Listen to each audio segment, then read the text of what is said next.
What up guys, Theo here. Welcome to my first video tutorial. Today I'm going to show you how to implement notifications into your web application using the built-in API of your browser. So here we have a very basic application. We have a button and we have a module script. We can go to the code. Here we are capturing the element and we are handling a on-click event. So every time that we are clicking on the button, we are console logging click. So let's start with some code here. The first thing we need to know is we need to call notifications and then call the function request a permission. This is going to give us a promise and we can capture the value. So let's say P for permission, and this is going to return a string that can be either, let's console log it, can be either granted or denied. So let's console it. So if I click on notify, I'm going to receive this request. Allow is going to produce granted permission. We need to set permissions. Okay, so we click again, that is requesting the permission, we block, and the permission is denied. So we have granted and denied. So let's implement some logic. If the permission is not granted, then return, right? Because we cannot do anything. Let's create here let notification. Okay, good.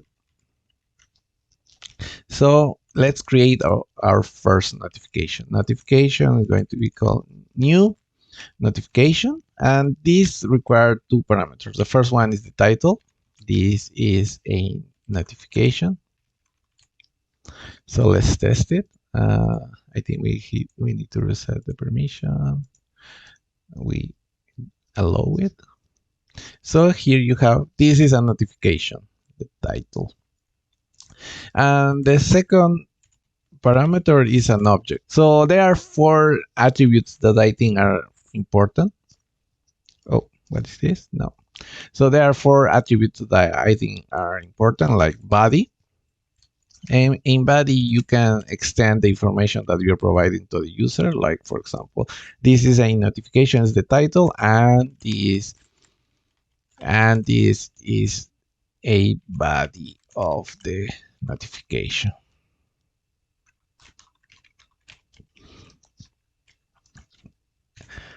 So let's test it. This is notification, and this is the body of the notification. Perfect.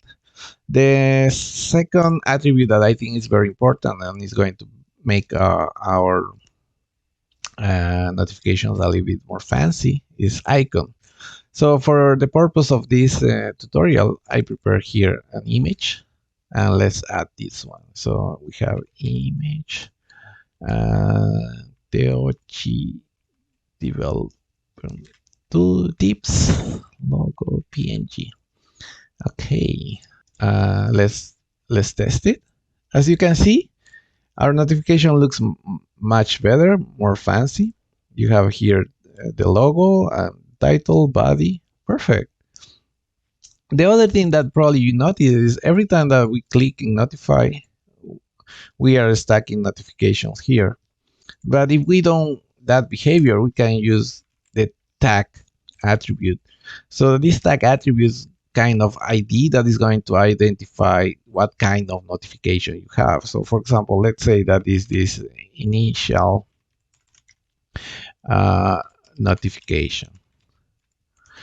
So if we use this tag, sorry, if we use this tag and we update this and we click notify, now this notification is updating.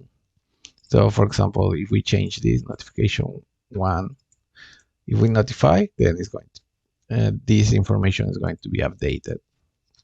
The other thing is, for example, we change this is not an initial notification. Let's say this is a test notification. Then you can notify and it's going to stack. Let's go to the last attribute is data. Here we can put an object, and this object can have any kind of data like value, for example. And let's put just a string like data info. Usually, when you are processing some kind of data and then you want to send some kind of information to another module or another function, you can use this. And how we can capture this data? So I'm going to show you. Let's call the notification instance, and let's call on close because we want to do this when we are closing the notification as a sequential flow of information. So here, let's extract the data. How we can extract the data from the event? We get the current target, and then we extract the data, that is this parameter here. So let's console log it data and let's test it. So we launch the notification, and when we close, we capture the data that has value. Perfect. Now that we are checking events, we can check. There are 4 events. The first one is on close, on click, on error, and on show. But let's do something with on error because I think it's important. So we have the event here, and let's console log the event. Yeah, let's just capture the error. Okay, so how we can trigger an error? For example, if the user didn't allow notifications, okay, let's put this code outside because already we grant notifications, so it's not going to throw any error. So if we click notify, we notice that the error is being triggered because this permission is not granted and we are trying to open a notification. That's why the error is being triggered. So let's restore the data how it was, the code how it was, and let's restore the permission here. So as you see, it's very simple to manage a notification. You can, after you close the notification, you can capture some data, you can make some other procedures, send some data to other modules. You also can capture the errors, and let's do something a little bit more fancy. It can be annoying to the user, but it's a little bit more fancy. So for example, when you click away, what it usually happens is that the visibility of the page is going to change. So let's do this. Document on visibility change. Let's we don't need to capture the event, so let's create a function like this, and let's capture the state. Const state, and the state is in the document visibility state. Excellent. Console log state. This is also a string. So when I click away and when I come back, you have 2 states. One is hidden, the other is visible. So let's implement some logic. If the state is hidden, I don't like to use this. I prefer to use simple. If the state is hidden, then what we can do is let's calculate how long the user has been gone. So let's use performance. Now, other people use date, but I prefer to use performance because we are just trying to calculate the number of milliseconds that the user has not been there. So I think this is faster. Let's implement as interval. And let's say that this is a set interval, and let's run this every second. Here, let's put const duration. And how we calculate the duration, let's round, because we want to round as a second.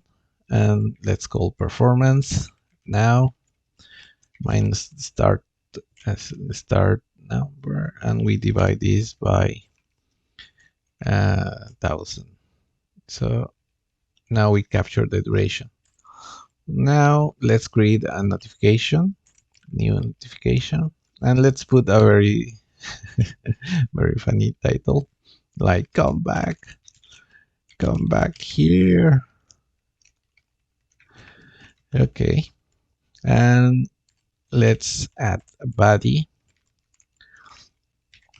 and something like you being gone for duration seconds.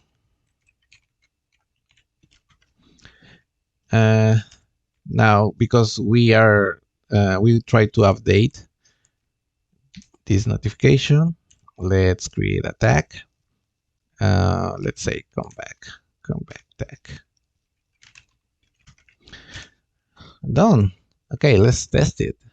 If we go away, then start to count down. You've been gone for 3, 4, 5, 6, and so on. And when we come back, it should close.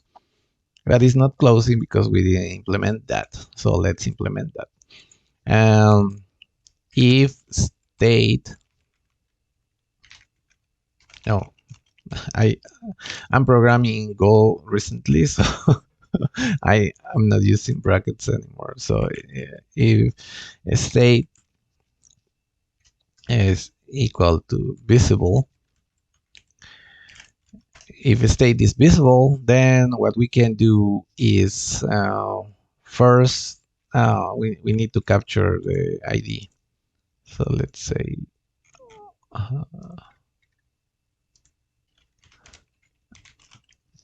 timer. So this is going to be our timer. And if timer is not null, then clear interval. We clear. And also if notification exists, then close. Okay, now return.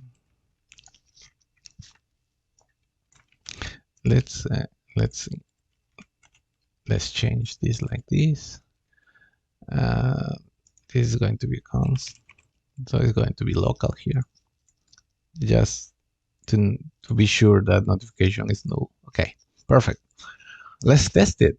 If we go here, come back, you be gone for 4 seconds, 5 seconds, come back. We come back and it's closed. As you can see, it's very fancy, very nice. You can implement a game with this. You can track their behavior. You can do a lot of things. I hope this small tutorial will help you to implement cool things. And let's see you in the next one. Thank you for watching.